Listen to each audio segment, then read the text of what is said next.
테슬라 엔비디아 때도 망설였습니까? 스페이스X 상장. 이번엔 다릅니다. 며칠 뒤 인류 역사상 가장 큰 규모의 기업 공개가 우리 눈앞에서 벌어질 수 있습니다. 바로 일론 머스크의 우주 기업 스페이스X입니다. 외신 보도들을 종합하면 스페이스X는 오는 6월 12일 나스닥의 SPCX라는 이름으로 데뷔할 예정입니다. 로드쇼는 6월 초에 시작되고 공모가는 6월 11일에 결정될 것으로 알려졌습니다. 목표 기업 가치는 무려 1조 7,500억 달러, 우리 돈으로 환산하면 2,400조 원이 넘는 숫자입니다. 블룸버그는 이 값이 2조 달러까지 올라갈 수 있다라고 봤습니다. 이게 얼마나 큰 숫자인지 감이 잘 안 오실 겁니다. 비교를 하나 해보겠습니다. 지금까지 역대 최대 IPO는 2019년 사우디 아람코였습니다. 그때 아람코가 시장에서 끌어모은 돈이 약 294억 달러였습니다. 그런데 스페이스X가 이번에 조달하려는 금액은 최대 755억 달러로 거론됩니다. 역대 최대 기록을 한 번에 2.5배 넘게 갈아치우겠다는 겁니다. 매출을 한번 볼까요? 보도에 따르면 스페이스X의 2025년 매출은 대략 150억에서 190억 달러 수준으로 추정됩니다. 아직 순손실도 약 49억 달러 규모로 알려져 있습니다. 핵심 엔진은 위성 인터넷 스타링크입니다. 가입자가 최근 1,000만 명을 넘어섰습니다. 자, 여기서 이상한 점이 하나 보이지 않으십니까? 1년에 150억 달러를 버는 회사에 1조 7,500억 달러의 값을 매긴다는 겁니다. 매출의 100배가 넘는 가격입니다. 게다가 아직 적자입니다. 상식적으로는 말이 안 되는 숫자처럼 보입니다. 그런데 오늘 영상에서 제가 정말로 이야기하고 싶은 건 이게 아닙니다. 스페이스X 주식을 사야 하느냐 마느냐가 아닙니다. 그건 제가 답할 수 있는 질문도 아니고 이 채널이 답하려는 질문도 아닙니다. 제가 던지고 싶은 질문은 따로 있습니다. 시장은 왜 어떤 회사 앞에서는 평소에 계산기를 던져버릴까요? 그래서 매출의 100배라는 누가 봐도 비싼 가격을 시장이 진지하게 검토한다라는 건 도대체 무슨 의미일까요? 그리고 이 제목, 테슬라 엔비디아 때도 망설였습니까? 라는 이 문장은 왜 위험한 문장일까요? 오늘은 이걸 같이 풀어보겠습니다. 먼저 솔직하게 짚고 넘어가겠습니다. 테슬라 때도 망설였느냐, 엔비디아 때도 망설였느냐? 이 질문은 사실 굉장히 위험한 질문입니다. 그때 샀어야 했는데 라는 후회를 자극하는 말이거든요. 지난번에 놓쳤으니 이번엔 놓치지 말라는 속삭임입니다. 주식시장에서 사람을 가장 크게 다치게 만드는 감정이 바로 이 후회와 조바심입니다. 그러니 오늘 우리가 볼 건 그게 아닙니다. 누가 돈을 벌었느냐가 아니라 그때 시장에서 무슨 일이 벌어지고 있었는지를 알아본 사람과 모르고 지나간 사람의 차이입니다. 이게 핵심입니다. 자, 그럼 테슬라와 엔비디아 이야기로 돌아가 보겠습니다. 두 호 회사의 공통점이 뭘까요? 단순히 주가가 많이 올랐다는 게 아닙니다. 진짜 공통점은 따로 있습니다. 두 회사 모두 한동안 시장이 이게 도대체 무슨 회사지라는 질문에 답을 못했다는 겁니다. 테슬라를 떠올려 보세요. 오랫동안 사람들은 물었습니다. 이게 자동차 회사인가 아니면 기술 회사인가? 자동차 회사로 보면 주가는 말도 안 되게 비쌌습니다. 자동차 회사는 보통 낮은 평가를 받거든요. 경기를 타고 경쟁이 치열하고 공장에 돈이 끝없이 들어가니까요. 그래서 자동차 회사의 잣대를 들이댄 사람들은 계속 테슬라가 거품이라고 말했습니다. 반대로 소프트웨어와 자율주행, 에너지 회사로 본 사람들은 전혀 다른 잣대를 댔습니다. 같은 회사를 보는데 결론이 정반대였던 겁니다. 엔비디아도 똑같았습니다. 오랫동안 엔비디아는 게이머들이 쓰는 그래픽카드 회사였습니다. 시장은 이 회사를 경기를 타는 부품 회사로 봤습니다. 그런데 어느 순간 프레임이 바뀌었습니다. 그래픽카드 회사가 아니라 AI 시대의 핵심 인프라 회사라는 새로운 렌즈가 등장한 겁니다. 회사가 하는 일은 크게 안 변했는데 시장이 회사를 부르는 이름이 바뀌었습니다. 이걸 우리는 리레이팅이라고 부릅니다. 주가가 단순히 이익이 늘어서 오르는 게 아닙니다. 시장이 이 회사를 평가하는 기준 자체가 바뀌면서 오르는 겁니다. 자동차 회사의 잣대에서 기술 회사의 잣대로, 그리고 부품 회사의 잣대에서 인프라 회사의 잣대로 갈아탄 거죠. 그러니까 테슬라와 엔비디아의 진짜 이야기는 누가 운 좋게 샀느냐가 아닙니다. 이게 무슨 회사지라는 질문 앞에서 새로운 답을 먼저 알아본 사람과 옛날 잣대를 끝까지 고집한 사람의 차이였습니다. 자, 그럼 이제 스페이스X로 와보겠습니다. 지금 시장은 정확히 똑같은 질문 앞에 서 있습니다. 이게 무슨 회사지? 많은 분들이 스페이스X를 로켓 쏘는 회사로만 봅니다. 화성에 가겠다는 머스크의 꿈, 발사대에서 솟아오르는 거대한 로켓. 물론 이것도 맞습니다. 미국에서 이루어지는 우주 발사 6번 중 5번을 스페이스X가 맡고 있습니다. 압도적인 발사 회사인 건 분명합니다. 하지만 간판 하나만 보면 안 됩니다. 간판은 로켓인데 문을 열고 안으로 들어가면 사실 가게가 셋입니다. 첫 번째 가게는 우주로 짐을 실어 나르는 운송회사입니다. 위성을 쏘아 올리고 정부 임무를 수행하죠. 두 번째 가게는 전 세계 외딴 지역에 인터넷을 파는 통신회사 스타링크입니다. 가입자가 6천만 명을 넘었고 매달 구독료가 꼬박꼬박 들어옵니다. 그리고 세 번째 가게가 있습니다.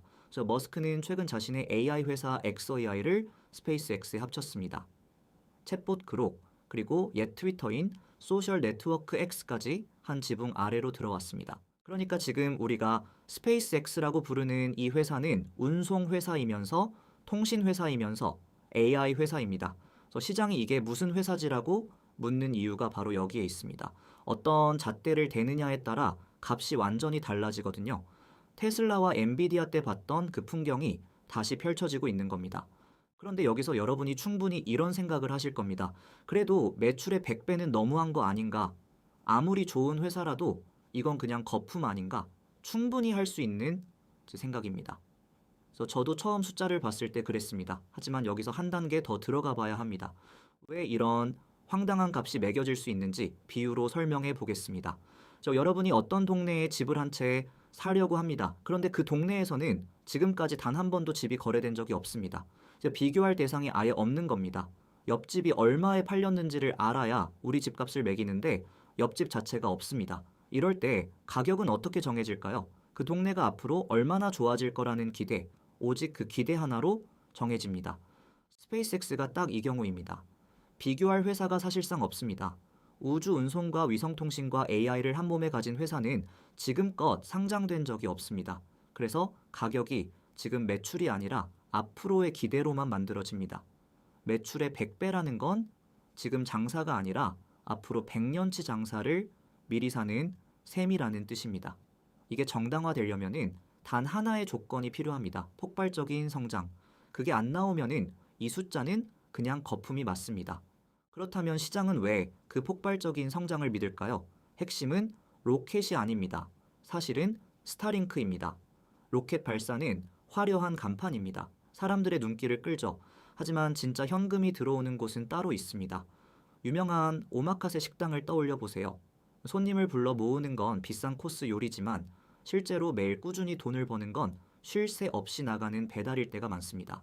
스페이스X에서 그 배달에 해당하는 게 바로 스타링크 구독료입니다. 한번 쏘고 끝나는 발사가 아니라 매달 반복해서 들어오는 통신 매출, 시장이 보는 건 바로 이 반복 매출의 성장 속도입니다. 자, 그럼 이쯤에서 이번 영상의 제목으로 돌아가 보겠습니다. 스페이스X 상장, 이번엔 다릅니다. 이 다릅니다라는 말, 사실 주식시장에서 가장 비싼 네 글자라는 말이 있습니다. 이번엔 다르다는 믿음 때문에 사람들이 가장 크게 다쳐왔거든요. 그러니 우리는 이 말을 그냥 받아들이면 안 됩니다. 정말 다른지, 무엇이 다른지를 따져봐야 합니다. 먼저, 진짜로 다른 점부터 보겠습니다. 하나는 규모입니다. 앞서 말씀드렸듯 역대 최대 기록을 2.5배 넘게 깨버리는 IPO입니다. 그래서 이건 단순히 큰 정도가 아니라 차원이 다른 규모입니다. 또 하나 정말 구조적으로 다른 점이 있습니다. 바로 일반 투자자에게 문을 연 방식입니다. 보통 큰 IPO는 회원제 경매와 비슷합니다. 기관 투자자들이 물량의 90% 이상을 가져가고 일반인은 상장 첫날 시장에서 비싸진 가격에 살 수밖에 없었습니다. 그런데 보도에 따르면 스페이스X는 전체 물량의 약 30%를 로빈후드, 피델리티, 찰스 슈왑 같은 개인 투자자 플랫폼에 직접 배정했습니다. 그래서 수십 년 이어진 관행을 뒤집은 겁니다. 일반인에게 직접 문을 활짝 열어준 거죠. 이건 분명히 새로운 장면입니다. 그런데 여기서 반대편도 똑같이 봐야 합니다. 다르지 않은 점, 오히려 더 조심해야 할 점이 있습니다. 첫째, 앞서 말한 그 비싼 가격입니다. 매출의 100배가 넘는 값은 모든 게 완벽하게 굴러가야만 정당화됩니다. 스타링크가 계속 폭발하고 거대 로켓 스타쉽이 상업화에 성공하고 AI까지 자리를 잡아야 합니다. 이 중 하나라도 삐끗하면 그 비싼 잣대는 순식간에 무너집니다. 좋은 회사라고 해서 언제나 좋은 가격인 건 아닙니다. 이 원칙은 스페이스X에도 똑같이 적용됩니다. 둘째, 의외로 많은 분들이 놓치는 지점이 있습니다. 바로 의결권입니다. 스페이스X는 주식을 두 종류로 나누는 구조를 택했습니다. 그 결과 머스크가 약 85%의 의결권을 그대로 쥐게 됩니다. 이게 무슨 뜻일까요? 건물의 지분은 여러 사람이 나눠 갔지만 관리사무소 열쇠는 머스크 혼자 들고 있는 셈입니다. 일반 주주가 회사 경영에 목소리를 낼 여지는 거의 없습니다. 회사의 운명이 한 사람의 판단에 크게 묶여 있다는 건 분명히 짚고 넘어가야 할 위험입니다. 그렇다고 이 거대한 흐름 자체를 외면할 필요는 없습니다. 오히려 중요한 건 이 변화를 어떻게 읽어낼 것이냐입니다. 그래서 앞으로 무엇을 봐야 이 현상을 제대로 이해할 수 있는지 체크 포인트를 정리해 드리겠습니다. 첫째, 공모가가 어디서 정해지는지를 봐야 합니다. 6월 11일로 알려진 가격 결정에서 시장이 1조 7,500억 달러라는 기대를 그대로 받아들이는지 아니면은 한 발 물러서는지가 첫 신호입니다. 시장의 첫 대답인 셈이죠. 둘째, 스타링크의 가입자와 매출 흐름을 봐야 합니다. 이 회사의 비싼 값을 정당화하는 건 결국 반복 매출의 성장 속도입니다. 가입자 증가세가 꺾이는지 아니면은 더 가팔라지는지가 진짜 체력을 보여줍니다. 셋째, 거대 로켓 스타쉽의 진척을 봐야 합니다. 운송 사업이 한 단계 더 커질 수 있느냐가 여기에 달려 있습니다. 화려한 발사 영상 하나가 아니라 실제 상업적 성과로 이어지는지를 차분히 지켜봐야 합니다. 넷째, 스페이스X 뒤에 줄 서 있는 회사들을 봐야 합니다. 보도에 따르면 오픈 AI와 엔트로픽 같은 AI 기업들도 상장을 검토하고 있습니다. 스페이스X의 데뷔가 성공적이면 오랫동안 비공개로 머물던 거대 기업들이 줄줄이 시장에 나오는 신호탄이 될 수 있습니다. 그러니까 이건 한 회사의 상장 이벤트가 아니라 시장의 판 자체가 바뀌는 출발점일 수 있다는 뜻입니다. 여기서 특히 중요한 건 마지막 포인트입니다.